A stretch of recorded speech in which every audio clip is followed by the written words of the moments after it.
This is a Kemp Oral History Project interview with former Congressman Robert Garcia.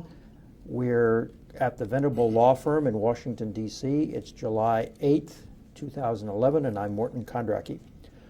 Congressman, when you think about Jack Kemp, what immediately comes to mind?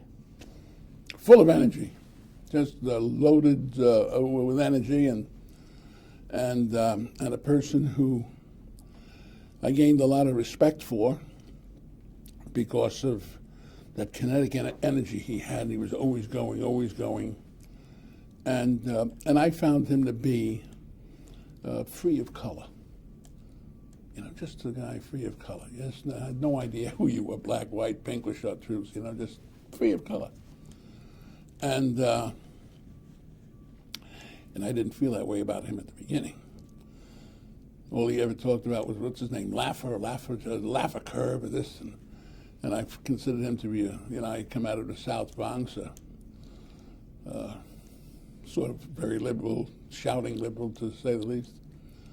And here I see this guy from Buffalo, who I knew, because we were both in the same state, so I read a lot about him, but I always considered him, in my own sense, it turned out to be a very, very good friend. And even through the last of his days, I had a chance to chat with him, because his wife, as you know, Joanne, and I were on a board of prison fellowship together, and I served on that board for 15 years, and now I'm emeritus. But Jack was a guy who I felt would get things done. He felt very strongly about getting things done, sometimes impatient in terms of, just let's get on with it. But I think later on he turned out to be a fairly good listener, but when I first met him, he was just full of energy. And as you have read in that New York Times piece that you probably read once or twice, I met him when I offered a resolution on the floor of the House for the former governor of Puerto Rico, Luis Munoz Marin, who was sort of the first governor, the pioneer, sort of, the guy who started to get all this Puerto Rico listed jobs. But one of the programs that he had really attracted me was jobs that a program that he called Operation Bootstrap. And so when Kemp got up and I was eulogizing him on the floor, getting this resolution passed, and then Jack jumps up and starts to carry on, I said, geez, my immediate reaction, where's he coming from? But as he went on and on, he obviously knew a great deal, read a great deal about Munoz Marin. So for me, I said, wow. So after it was all over, either I walked over to him or he walked over to me. But I said, I thanked him because I thought he was right on in terms of what he said about Munoz Marin, and especially about creation of jobs in Puerto Rico, the tax incentives that became available to bring manufacturers onto the island. So that was my first impression of him, and it was frankly a lasting impression. So you talked first on the floor? First on the floor. First time I had, as you and I are now talking to each other, that's the first time I ever talked to him was on the floor. Never talked to him in the New York State Conference. And we have, each state has their conference, and they meet once a month. Never talked to him there. Never talked to him any place, except that day on the floor when we passed this resolution. Did he ever, when he was at the New York State Conference, did he talk? I don't remember him talking because I don't think he really went to many of those meetings. It's my own feeling. I used to go to all because I was just new. I was brand spanking new. I hadn't been in Congress 2 years, so I didn't miss anything that involved the state of New York. But that's a good question. I don't know if I ever seen him there. So after your first meeting, how did your relationship progress then? Oh, from that point down, we just went full speed ahead. He talked to me about this English program, the Enterprise Zones, and I said to him, "Let's talk about it." Because I don't have to tell you folks that the New York, the district I represented, was the poorest in the country. At the time, it probably still is. And our big issue is always housing, but particularly jobs.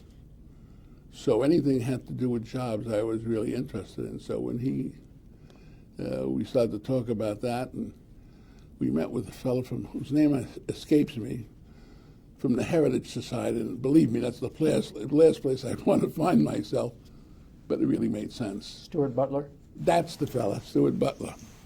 And so when I finally decided to go on, you're going to love this. My closest friend in Congress over the years has been and is Charlie Rangel.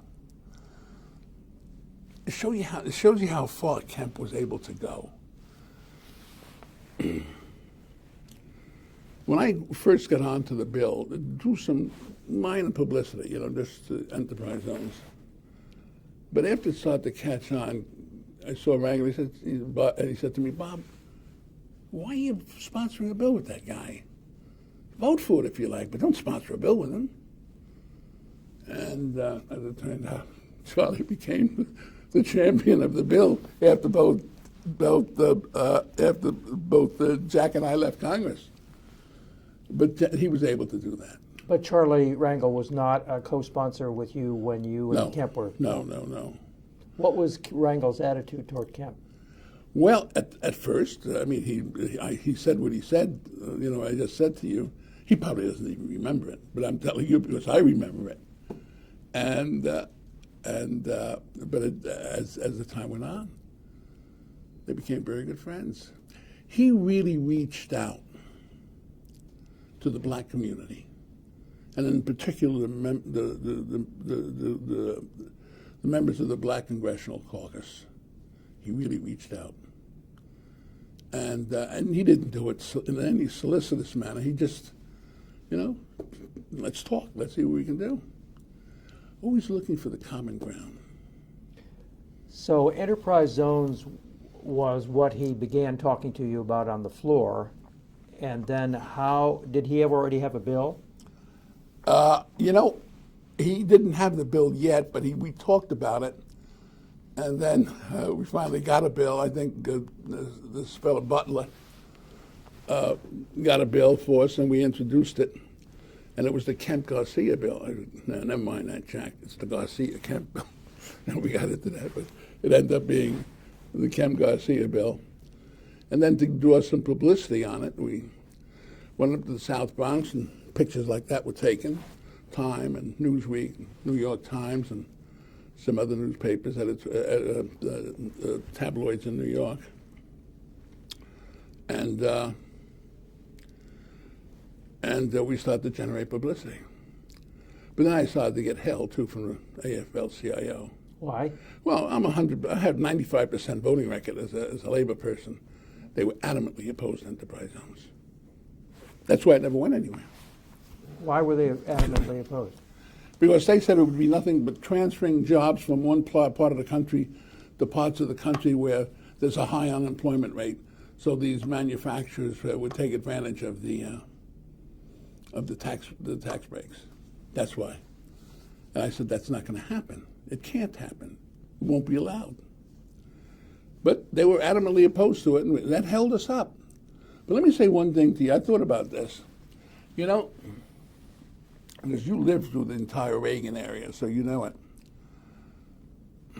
I think the enterprise zone bill that Jack and I put forth was very helpful to Reagan. Never went anywhere under his administration. But because he had gone to he went to the South Bronx as a candidate and had pictures taken just like Jimmy Carter and everybody else. This was 1984? No, this was 1980. 1980. Did Kemp get him to go? No, but Kemp tried to get me to go to be with him, and I came close to going, and I decided I better not go. So this is the 1980 presidential campaign. Right. And But Kemp was in 1980 his issues advisor. Kemp, it was Reagan's issues advisor. Yeah. So did Kemp get Reagan to go to the South Bronx to campaign? Possibly. Was Kemp there with him? I think so. I think so, but I wouldn't. I really don't remember. So I'd be. I think that's somewhere in the archives. You should be able to find that out. But who asked you to go? I think. I don't know if it was Kemp, or maybe it was Kemp, but somebody asked me to go, and I don't remember. And I'd be telling you less than the truth if I tell you. I'm just not sure. Let me pause here just for a moment. So go ahead. Okay, so what's the lead up to the introduction of the legislation? I mean, did you have lots of meetings with him, lunches? We had staff meetings, a lot of staff meetings. The staffers really took that over, his staff and my staff, and they really became very close. You would think they were one staff, just working on a bill until we finally introduced it. Do you remember who his key staffer was on that, or yours? No, but I can find out for you. That because I'm still in contact with my key staffer. Who was that? Paul. It's Paul's last name. I have it in my Paul Barlow, not Barlow. Bartak. Paul Bartak. And he ended up working for Kemp when he was Secretary of HUD. So the legislation basically would have given tax breaks, Yeah. no capital gains tax. What did the bill? What were the essence of the Essentially, bill? for me, the key part was that in any district, if I remember correctly, that if a certain percentage of the people were below the poverty line, that the people coming in would get certain tax breaks on every person that they hired who came from that community. In other words, if you came from New Jersey to get a job there, they probably would end up getting an address in the district. But the fact is, if they registered as from New Jersey, they wouldn't get, that would not be part of. So essentially was giving them the tax breaks, the capital gains, but more important, the tax breaks on the people they employed. What the specifics were, I don't know. I don't remember. But that's easy enough to find the first bill. Get the first bill. I could get that for you too. Let me see. That's okay. Okay. It's okay. We'll get it. So you introduced the bill, and how many co-sponsors did you have right away? At first we didn't do that well, but we ended up with close to 189 co-sponsors, if I remember correctly, which was a huge number of co-sponsors. I mean, huge. And yet, we couldn't get the bill out. What was the Democratic-Republican split on co-sponsors? Well, it was pretty balanced. Interestingly enough, pretty balanced. But, I spoke to Dole in those days, and I said, and he told me very frankly, he says, Bob, we'll get it out tomorrow. We have no problem with the bill. Now, I don't know if he was stroking me or what he was doing, but I thought he was telling me the truth. The problem was Rostenkowski. He wouldn't move the bill. And he was a very powerful chairman of Ways and Means, as you know. But he wouldn't move it, and I guess it's because of the labor unions. Did it go to hearings? We had several hearings, yeah. I don't know where the minutes of that are, but we had several hearings. I'm pretty sure we did. How many Congresses did you introduce it in? Oh, we started in 1980, and we kept introducing it. Well, I was in the 95th. I started in the 95th Congress. I believe the 96th wouldn't have been appropriate because that was 79 and 80.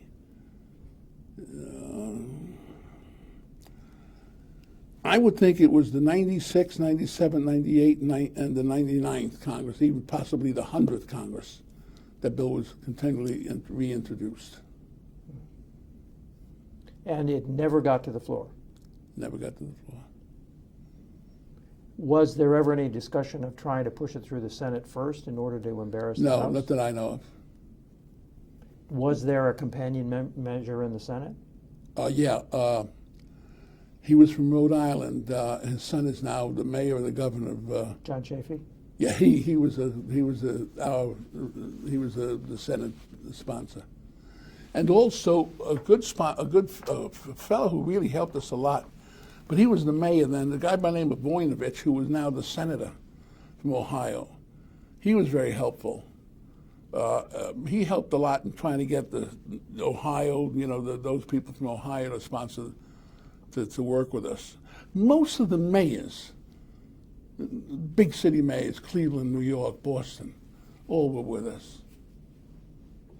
So it was basically the AFL-CIO that... Yeah, I think for the most blocked part. I mean, there may be other things I don't know about, because there are a lot of things that take place more here in this crazy city that you never know about. But my sense is the labor unions, yeah. They gave me a hard time. And I really gave them a hard time back because I was very clear to them. And I said to them, look, I had like 12, 13 years in the state legislature. My voting record with labor was like never less than 95, 96%. I said, they knew where I was coming from. I mean, I wanted to help the unions, but I wanted to help my district first. And I think Kemp had the same feeling about getting this thing started. If we get this thing started, everybody will pick up on it. And a lot of states passed the bill, an enterprise zone, long before we got the empowerment zones that Charlie Rangel finally passed. But a lot of states picked up on it. And, but the states didn't have the same authority and the taxing power and the financial might to be able to make a big difference in enterprise zones. So a lot of people said the enterprise zones were failing, but the states didn't have the same power that we had to be able to generate the type of tax breaks that, make it meaningful. So during all this time that you were working on enterprise zones, how often would you see Kemp? Oh, a lot. All the time. Even on things that had nothing to do with enterprise zones. Oh, I really got to like him a lot. We spent a lot of time together. I remember. Did you have meals together? Did you we visit homes? No, we never visited homes. But I had met his wife. But he never visited my home, and I never visited his home. No. But I was going to say something. I forgot. What did you talk about when you met? Well, in general, just enterprise zones was always part of our conversation. But things in general, I'm a big sports nut. I'm a big sports enthusiast, and he is, a professional football player. And we talked a lot about sports, and he told me that he was with the New York Giants, which I didn't realize. And the same building where I had my congressional district office was formerly a hotel called the Grand Concourse Hotel, Concourse Plaza Hotel, on the corner of 163rd and Grand Concourse, about a stone's throw with a very good Yankee Stadium. And that was a hotel. And he stayed there when he was with the Giants. And my office today, that was years before, and my office was at that point, was on the ground floor of that hotel, which was now a senior citizen home. Did he ever visit the South Bronx after that? How many times did he visit the South Bronx? I'd say a good half a dozen times. We went up to the South Bronx. And what would he do when he visited? Talk to the communities, be with the community. Even after I was indicted and convicted, he's still going to the South Bronx. Did you have the feeling that he was using it as a prop, or was he genuinely interested in what was going on there? I think Jack. Look, in politics we always do a little of this and a little of that. I think so, but I think for the most part, his just to show a presence there, to show a presence. And also maybe to let them know that Republicans didn't bite. The Republicans were human beings. Was he one of a kind among Republicans? Oh yeah, I think so. I think so. I've never met a guy like him before. Listen, if you ever want the experience, I don't know where we were speaking, he and I were speaking at some place in Washington together on this, because we had at least 2 dozen speaking engagements together. And the vote was on, and he had a Thunderbird, a light green Thunderbird. And I don't know where, someplace in Midtown Washington. We had to get here for a vote. I said, Jack, damn the votes. You're going to kill us. I mean, wow. Where were you going to and from? We're going to the Capitol. I don't know. From somewhere in downtown Washington? Yeah. And what happened? Well, he drove like a nut. He drove like a crazy man when he made the vote. Tell me about the ride. Hairy. I was white knuckled, and I'm fairly. Is he driving? He's obviously driving. speeding Speeding. and going through red lights. I have no idea. I don't remember. And if he did, I wouldn't tell you. We've heard some driving stories about Jack Kemp. Oh my goodness. I'm sorry. So did you squeal up to the Capitol? And you could park in those days on the Capitol grounds, right? So, Yeah, we parked right in front. Yeah. So squealing up and all that. And No, that's top down? Not that dramatic. Not that dramatic, but we got there. okay. We got there. Well, so what other adventures did you have with Jack Kemp? Well, there was one time that we started to make some progress with some housing, building of housing in the Bronx. And my feeling was, whether you're black or Puerto Rican, whoever you are, once you own your home, you become very conservative. Don't touch my home; it's mine. Stay away. And I felt very strong. People who like that, they take good care of their respective areas. And so with him, I took him once on to visit with some new homes we built up there. And I took him to the New York Port Authority, built a big section of the South Bronx for manufacturing. And we went up to look at it to see who was there, who took advantage of it. And then we went a couple of times to empty vacant factories. And these were all separate trips. These weren't one trip. We did 5 stops. These were separate trips. So I would think he got a fairly good look at the South Bronx. Did the idea of people owning their own homes originate with that kind of visit? I mean, because he became a big advocate of selling public housing to the tenants. Yeah, I remember that.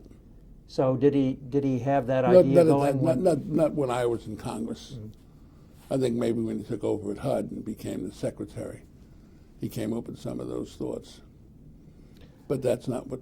He went up to look and see how these factories were doing and what Port Authority was doing. And then we would head back to the shuttle and come on back to Washington. So what was he like to work with? Well,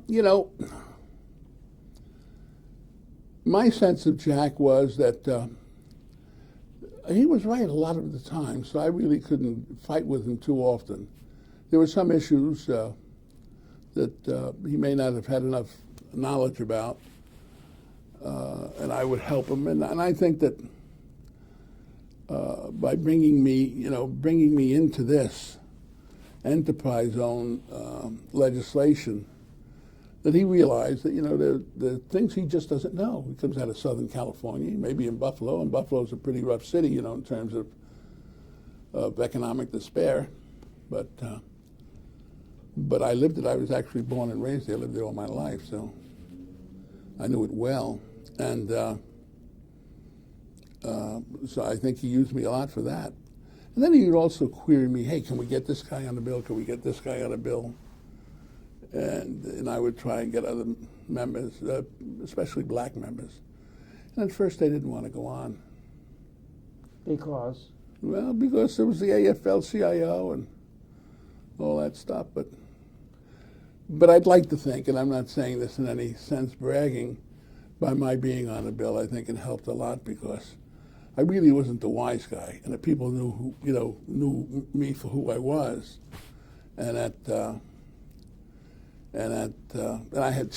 was chairing the Congressional Hispanic Caucus when all this was going on as well. So even though the caucus was only 5 or 6 members in those days, as compared to 29, 30 we have today. Did Kemp ever address the Hispanic caucus? I don't think so. But he Did he reach out to your fellow Hispanic caucus members? He reached out to everybody. I think it's fair. But we didn't have that many. And the ones we had, Kika de la Garza, Henry B., Ed Roybal, they were much more conservative than I was. You know, they came from the Southwest, and I came from an urban center. You know, it was real. You know, I had a hard time with them sometimes.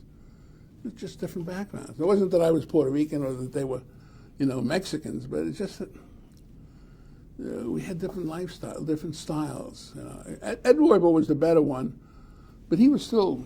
They plod along, and I was like Kemp in that sense with the caucus. Let's get going. Let's do.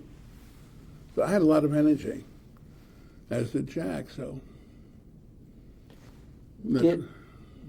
I've seen you quoted as saying that he had a short attention span. Tell me about that. Well, that's interesting. And I told him, Jack says, get out of here. Dave Voda, when he was nominated, when he got the VP nomination, came to see me. And he says, well, tell me about your relationship to Jack Kemp. And I went on pretty much saying what I enjoyed working with him, and I genuine in the sense of trying to help minorities, and I think it'd be if he got elected, it'd be a good vice president, and I think it'd be very helpful. I really, really thought if he got to be vice president, he'd be a dynamite. I mean, you know, no question about it. But I said, I have to tell you, every time I go into a meeting with him, I say, Jack, how much time do I have? A minute, 2 minutes, 5 minutes? Tell me so I know what I have to do. And he went and looked at me, and I said, hey, get out of here. And then I said, and I told that to Dave Voda. He said, oh, my God. You know, oh, my God. And Dave Voda printed it. So when you had a meeting with him, did he do most of the talking? Most of the talking. In one of those articles you sent me, I have to tell you, Vin Weber is absolutely correct. Because I worked, you know, I endorsed Humphrey in '68 when all the crazy liberals in New York were going with McCarthy. And I got to know him well. And you talk about a guy that talked a lot and just kept going and going and going. You know, when I read the article, I had forgotten it. What Vin Weber had said. It's pretty accurate. Jack Kemp and Hubert Humphrey had a lot in common. Oh, yeah. I mean, it is. You know, you put Hubert Humphrey to speak, it'll go on for a half hour. Something could be said in 2 minutes. You know? And the same thing with Jack. On and on and on. Did you ever talk about your basic philosophical differences? Political differences? Yeah, I guess we did. I don't remember it, but he knew where I was coming from. I think he welcomed the difference. I don't think there was any way that I think he enjoyed the fact that I was who I was and that we were working on this together. He never tried to convert you? Even though you know, one thing few people know is that when I ran for Congress, because I was such a I'd never worked with the regular Democratic organization. They wouldn't give me the nomination. So when I was elected to Congress, I was elected as a Republican. And I had the Republican line and the Liberal Party line, and my opponent had the Democratic line and the Conservative Party line. And I thought it'd be very close.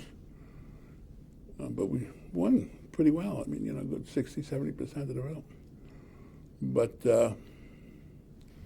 But I, you know, one other thing I should say is that I was a minority leader, the deputy, but I ran the floor of the House and the Senate from '75 to when I was elected in '78. This is the state Senate, right. Yeah.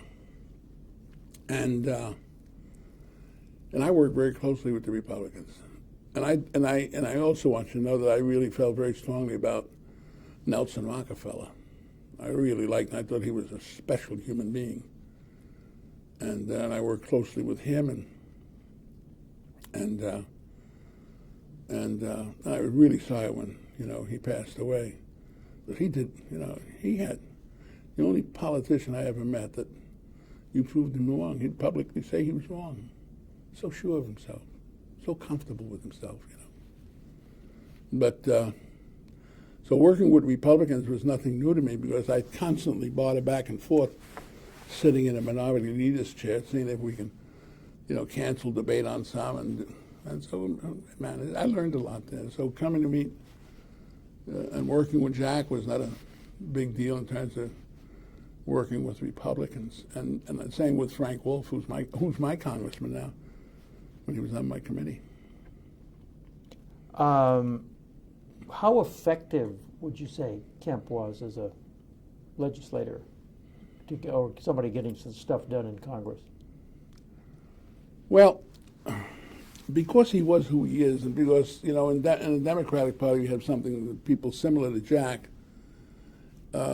People get nervous within the same party, you know, that either, well, you know this business as well as anybody, I guess, but, you know, as soon as you start to straddle your wings and, you know, start to move out, there are lots of people within your own party who give you a hard time. And I think that Jack, he may have been friends with a lot of these people, but I think some of them probably didn't like him because of his aggressiveness, you know, and he wasn't he didn't follow the lead, you know.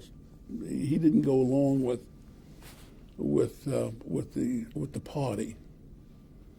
I've always felt myself, maybe that's why I felt so close to him, because I concerned myself more with the issues in those days, the Hispanic community, than I did with the Democratic Party, you know. The party was okay to get elected, but that wasn't enough. And I'm sure Jack felt the same way. Not with Hispanics, but, you know, in his own thinking. Was he able to get Republican co-sponsors on enterprise zones? A lot. I've got to pull that bill up for you. Leadership? Did he get Republican leadership? I think he did. We probably did. I mean, we had 189. You know, a lot of co-sponsors. This was not in the first year, in the 95th. It was probably 96, 97. When really, you know, everybody started to realize, hey, what's going on, what's happening, what's going on. But I got to get the highest number. Did you ever get an enterprise zone in the South Bronx? Yeah, we did. We have one now, except the South Bronx portion is an enterprise empowerment zone. Clinton zone. Yeah. Yeah. It was coupled with Harlem, and Charlie was a congressman, so he wasn't about to give out too much. The only reason why the Bronx got a small piece of it was because a couple of people fought for it, and my name kept coming up, and Charlie and I get along. But the Yankee Stadium portion along the river there, I don't know if you're familiar with it, that piece there, that became the empowerment zone. So the Yankee Stadium was included in the empowerment zone. And Steinbrenner needed an empowerment zone like, you know, we need a hole in our head. So I really don't know what tax benefits they've gotten out of that.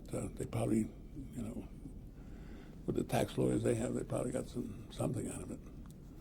But so did empowerment zones do any good for the people of the South Bronx? Well, yeah, it did some good. It would have done a lot better. It did a lot for Harlem. Charlie worked that like a maestro. I mean, Harlem really came out so well with that. You know, you should really get to talk to Charlie about this if you can, about the empowerment zones as they were in Harlem. What happened to the empowerment zones? Because they did a lot and they got a lot of money. A heck of a lot more than the South Bronx ever got or saw.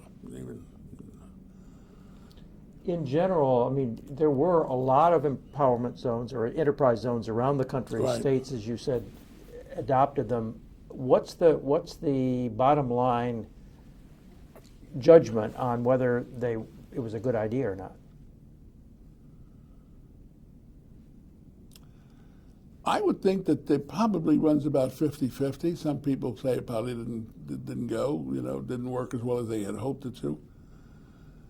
But I'm sure there's some places, and you know, there's like everything in Washington, there's an enterprise zone association, some lobbying firm for enterprise zones. If you look up in the lobbyist book, you'll probably see it somewhere.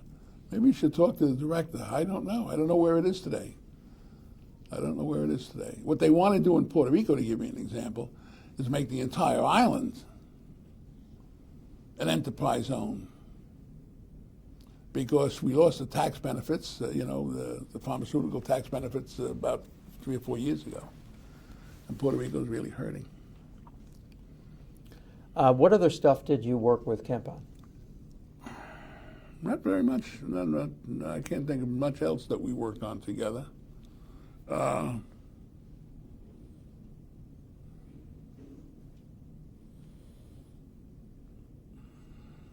can't really, honestly, I can't answer that because I don't know.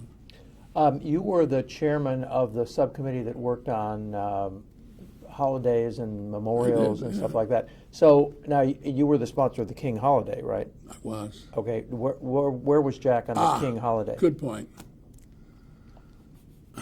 On the first bill, when I was chairing the committee, I think he voted against it.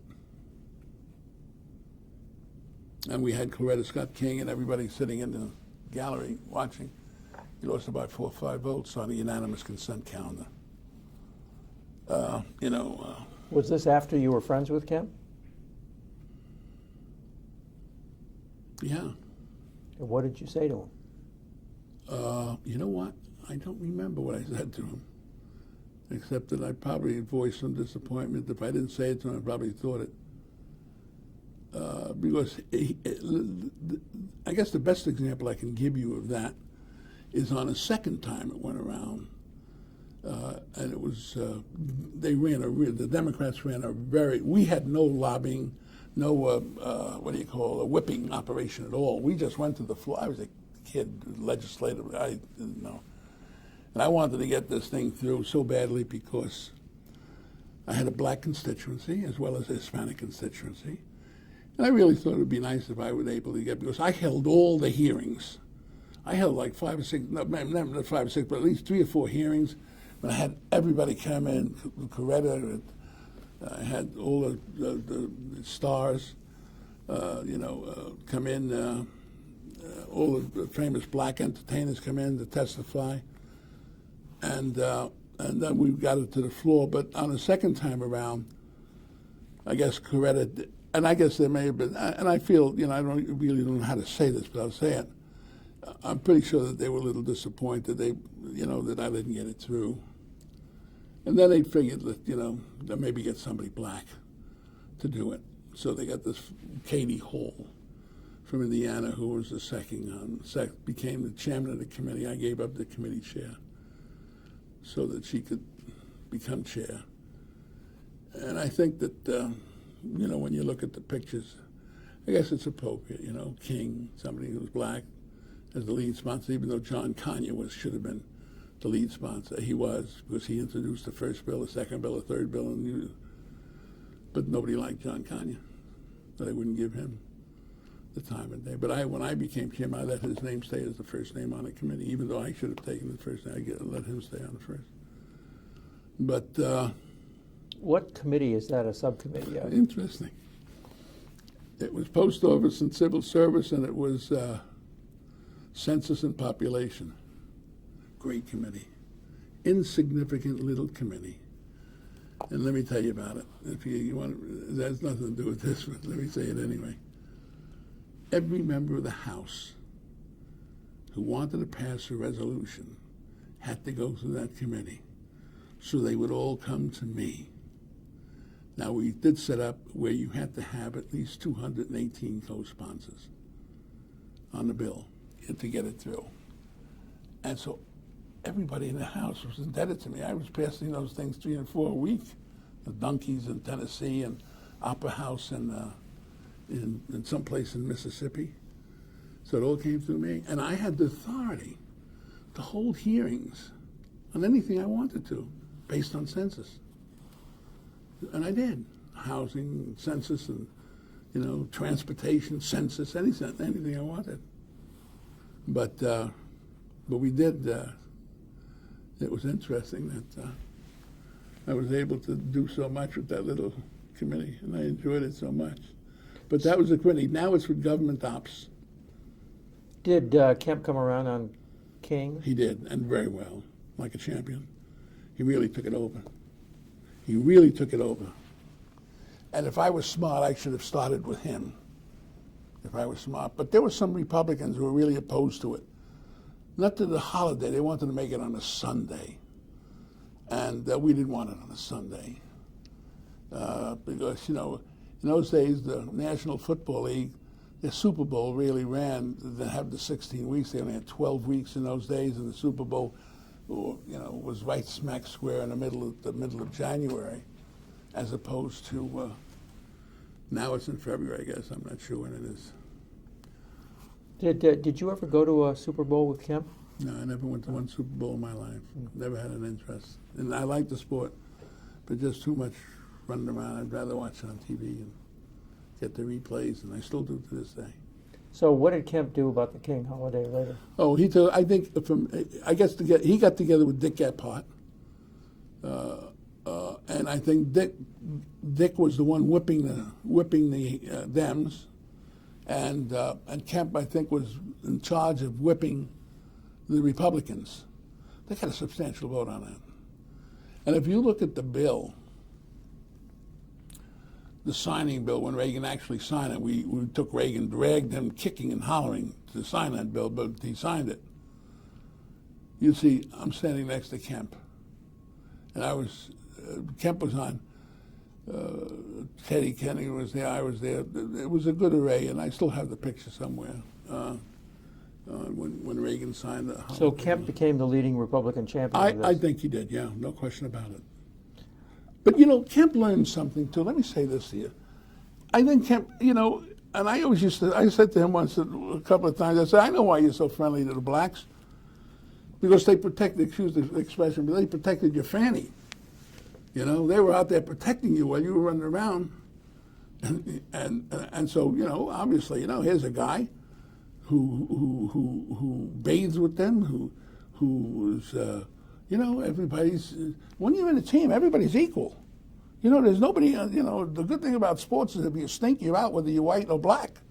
You know, in private sector, you could be good. But if you're a certain color, you're still out. But not in sports. And so Jack was, he said, yeah, sure they protected me. And I was always comfortable talking to him about race. Always comfortable. Even later on, you know, when I would meet him at the prison fellowship dinners we had, and he would always come up on Thursday nights before the board meetings and spend time with him. And I met him a couple of times, and I was trying to find some clients and asking him to give me a hand, and making a call or two for me. Because even though I was exonerated, you know, people still think you're indicted. They have no idea, because the story came out in page 37 when you're finally exonerated and everything's thrown out. But that's life. Was he supportive around your troubles with WedTech? Oh, not only that. When I was incarcerated, when I was in prison, I'd get mail from Jack, the different pieces of mail every now and then, to keep me posted on what's happening in Washington. And I'd have members of Congress visiting me in jail. You know. Did he visit you? No, he never did. But Jim Inhofe, example. You know, Jim is a very conservative guy. Jim Inhofe. Inhofe. Really? Yeah, because he said, I was coming the week I was. They kicked. I tell you, they kicked me out. They was hard to me kicking me out. You know, they were treating me when I first got there. But he was coming down to visit Eglin Air Force Base. But Jack Kemp and Charlie Rangel and Jack Brooks and all these people and the prison didn't like that at all. They hated that these congressmen were staying in touch with me. But Jack Kemp would always send me, but he was at HUD at the time now, and he would always send me material from HUD and legislation and stuff like that. Yeah, I always remember that. It was because most people just say, I'll see you later. But Jack never did that with me. He just remained my friend. When the WedTech trouble started, You were still in Congress before you resigned. Right. So was Jack supportive? Did he talk to you about it? Oh, yeah, Did you talk to him about he it? talked to me. I talked to him, Jack. I used to tell him, we're going to be all right, Jack, don't worry. And, you know, the one thing you have to realize is that, as it said somewhere in there, it says I converted when I was, you know, I gave my heart to the Lord when this happened. I always knew Jesus Christ was my Savior. My dad was a minister. Pentecostal holy rollers, you know, you can't get any more, you know, dancing the spirit up and down. And this is where I grew up. So Jesus Christ was never a stranger to me. What happened was when this happened, I just realized I had the foundation, and I better get with the program. So did you had a reconversion experience? I think that's fair to say. What stage? When you were in prison or before you were in prison? Oh, no, long before. Long before. You know, there's things about these things, and I think it's fair to say that you get a sense something's happening. You know, and I got the sense something is happening. And I realized, I said, if something is happening, I'm not going to be fortified. I'm not going to be able to handle it. I wouldn't have been able to handle it. I don't know what I would have done. But I wouldn't have been able to handle it. This is the ordeal of scandal, listen, trials, and all that. I left the Senate, and they didn't eulogize me. They said the conscience of the Senate, my state Senate, that is leaving, because that's the way I was thought of. So then to find myself here with a stage of first page of the Daily News, lead stories on every network. Really hard. Really, really hard. But as Frank Wolf says to me, he says, you know, Bob, but you're always smiling. I said, yeah, I'll be all right. So, but Jack was always there, always supportive. But I think Jack left Congress to run for president in '88. In '88, yeah. And so, you know, when I got into that schmear there at the end, you know, he was gone. Because my trial didn't start till '89, you know, even though the investigation went on from '87, all of '87, all of '88, and I was tried at the tail end of '89, so it was 3 years before I went to trial. And he was always there. I mean, you know, sympathetic, always. I could always, listen, I never had a problem feeling I couldn't call Jack. Yeah, did you? Yeah, I did. During those trials, I think I did. And not only that, I had his private number. I didn't call him when he was at HUD. But, you know, a lot of people came up to me in the '88, you know, and talking to me about him. They figured I had it made now, you know, because everybody associated me with Kemp, even though he was a Republican. And when he took over at HUD, people who were in the Democratic administration, you know, who had jobs, or wanted jobs, better said, they all called me. Hey, can you call Jack? You know, the usual stuff. It's the way it is in here. Have you learned anything? Did you? Have you learned anything? Good. I'm sorry. Yeah, I'm sorry. So did you make any calls? Yeah, I tried once or twice for a couple of guys. A guy by the name of, who became the head of small business in Puerto Rico. A couple of people from Puerto Rico wanted help. How did Bartok get the job? He didn't do it through me, but he worked. He was the contact.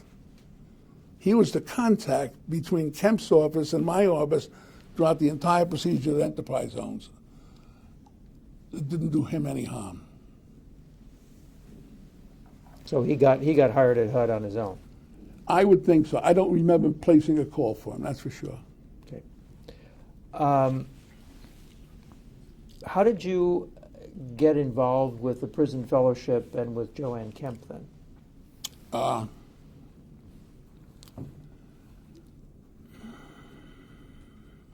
I got involved with prison fellowship. Well, let me go back.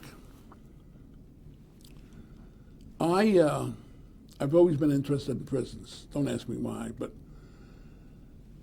when I was a state senator, I I was the ranking member on the prisons committee, and so I would visit the prisons all over the state of New York. Got to know them quite well, got to know the people well, interview inmates all the time, pick inmates at random to talk to them, not selected by the administration.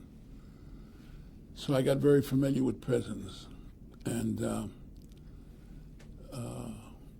then there was a prison in New York called Attica, and a good number of hostages were taken. And I was called by governor's office if I would go.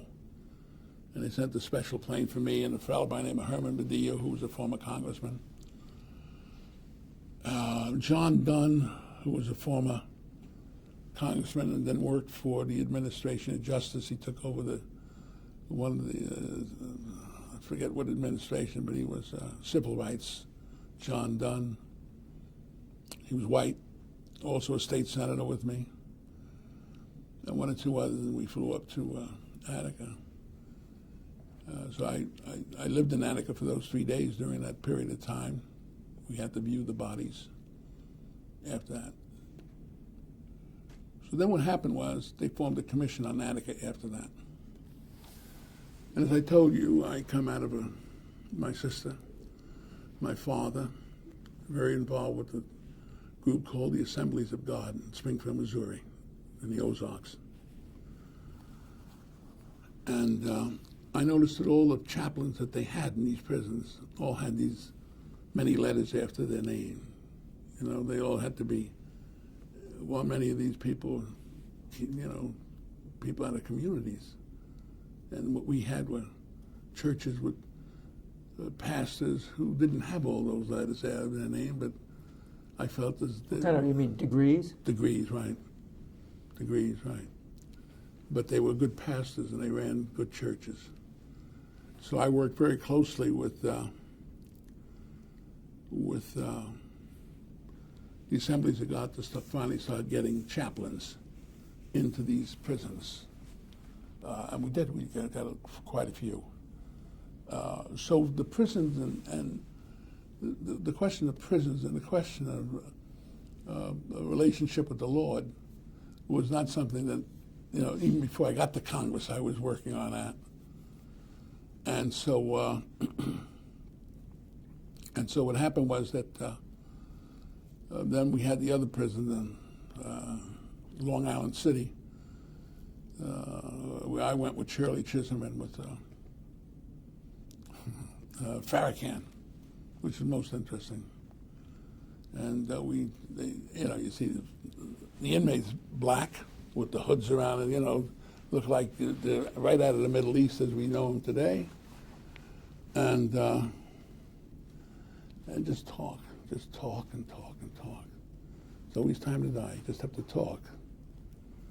And we were able to. The Farrakhan was smooth as silk, and we got the hostages released. So when it got into prison fellowship and Chuck Colson, when he was indicted and convicted, there were people who said to me, they said, use strong language. He said, look at that SOB. He gave his heart to Jesus. Yeah, big shot now, right?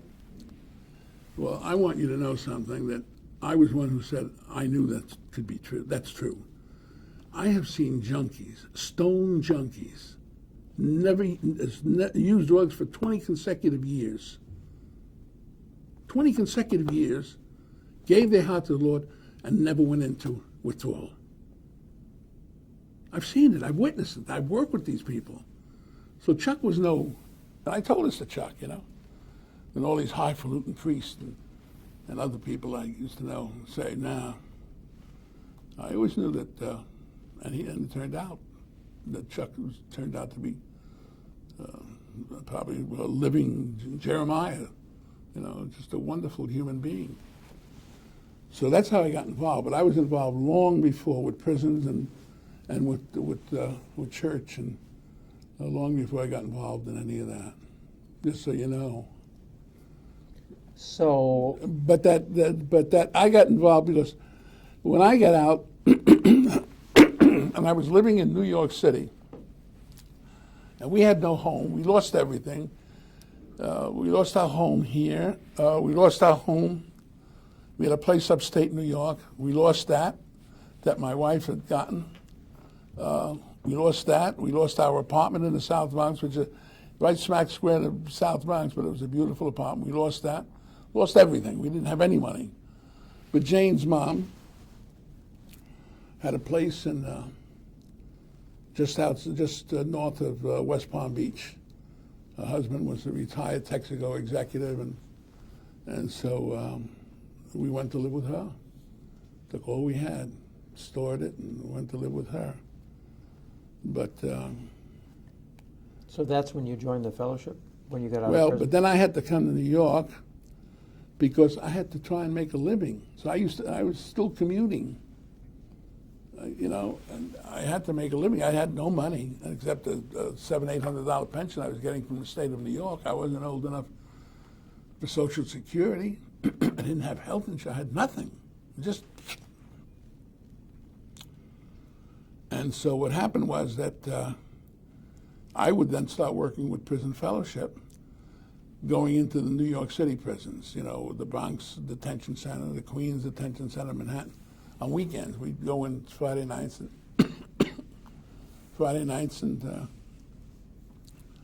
and Saturday mornings. And I did this for months, and then I became the head of the New York City Prison Fellowship Group. And then they asked me if I would go on a board. They had no Hispanics. In many instances, even with the Salvation Army, I'm on that board. I'd like to think it's because of our relationship to Jesus Christ, but they have no Hispanics. Lots of blacks, but just no Hispanics, So I was more than willing to join Prison Fellowship when they asked me. So I did, and then Joanne and I got back in touch, and we became good friends. And How long were you can on? I just interrupt? Yeah. Would you be kind enough to get me some water? I don't want to get up. I have this on. How long were you on the board with Joanne? 15 years. I'm emeritus now, not on the board anymore, and I don't think she is either.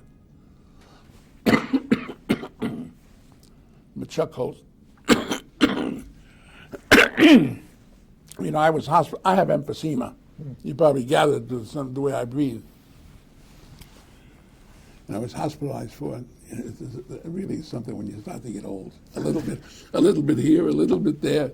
My mother-in-law used to say, patch here, patch there.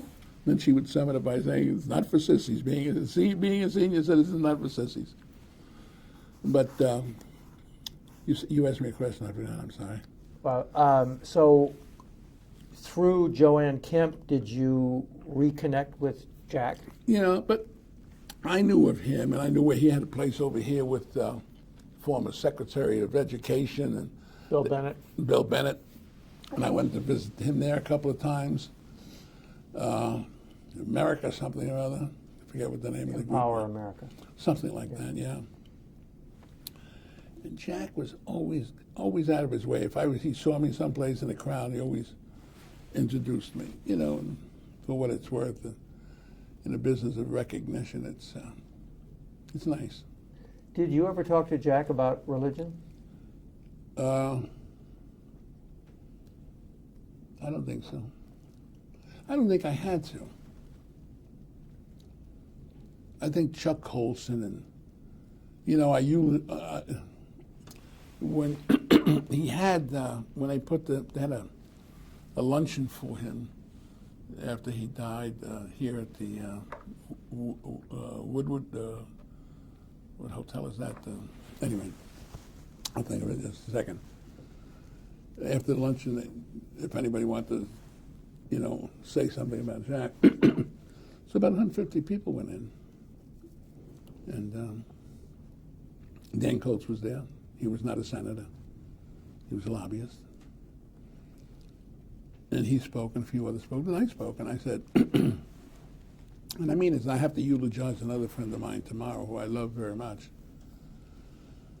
And I have to prepare for that. But I said, that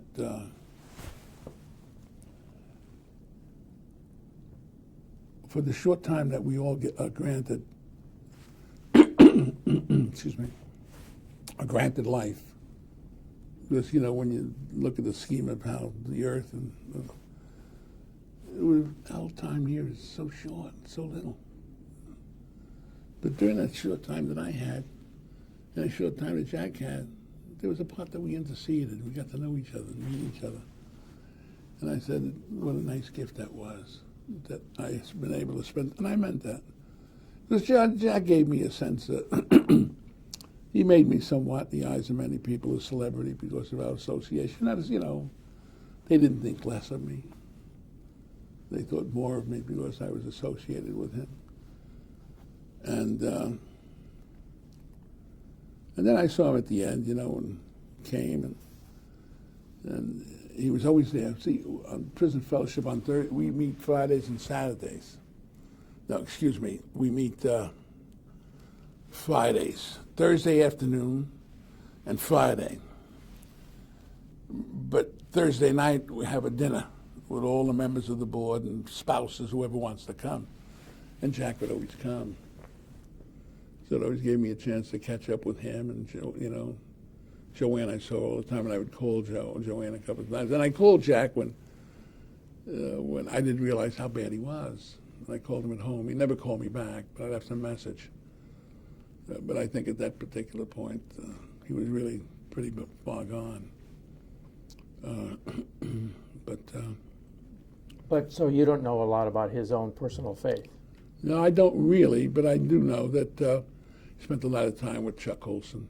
And anybody who spends time with Chuck Colson, he loved Chuck, and they spent time talking.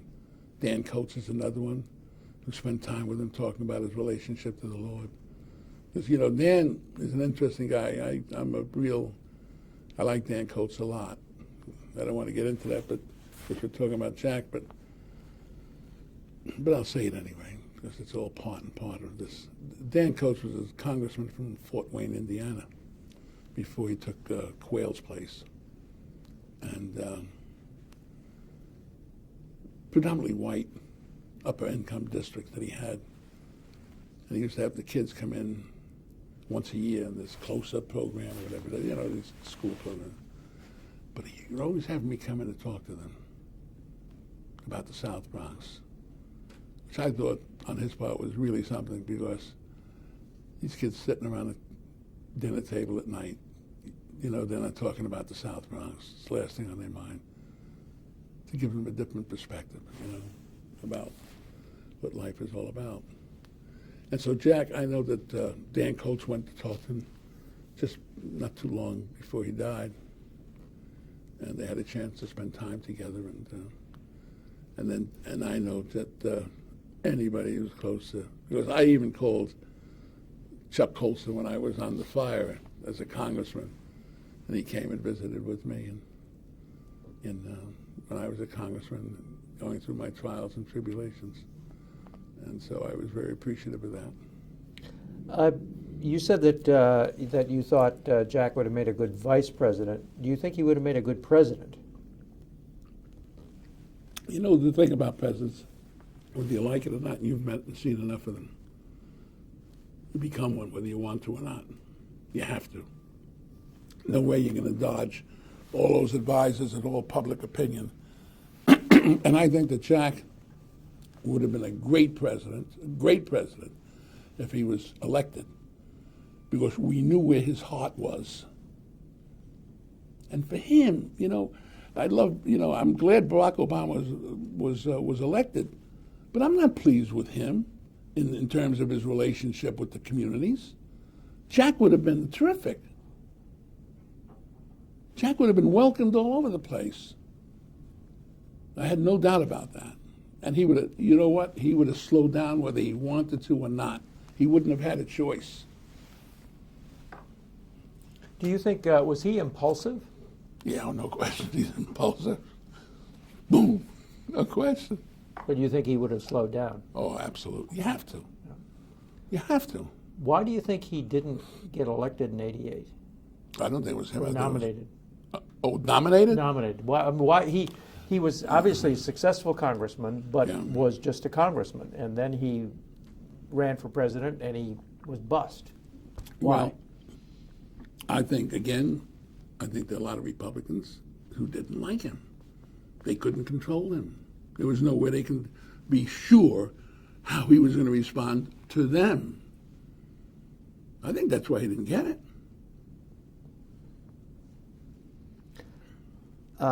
Two other things. You said that he didn't participate very much in New York. The I don't remember delegation- him. That's not fair. I shouldn't say that. That's really not a fair statement. But I don't remember. You're asking me if I remember, and I don't remember. Do you know how he got along with Cuomo and D'Amato and Moynihan and the He other? got along very well with them, I'm sure. I'm sure he got along well with D'Amato and Cuomo and all these people. Positive. Okay, so how do you think Jack Kemp should be remembered in history? As a man who tried to bring people together. As a man who tried to bring people together. He wasn't afraid of diversity. He was not afraid of it. He welcomed it. And I think that, if he was a Democrat, he probably would have been elected. Did he have any particular weaknesses that you know of? Yeah, and I think that, as I say, impulsive, boom, shooting from the hip sometimes. But as I say, all that's curable. That's all curable.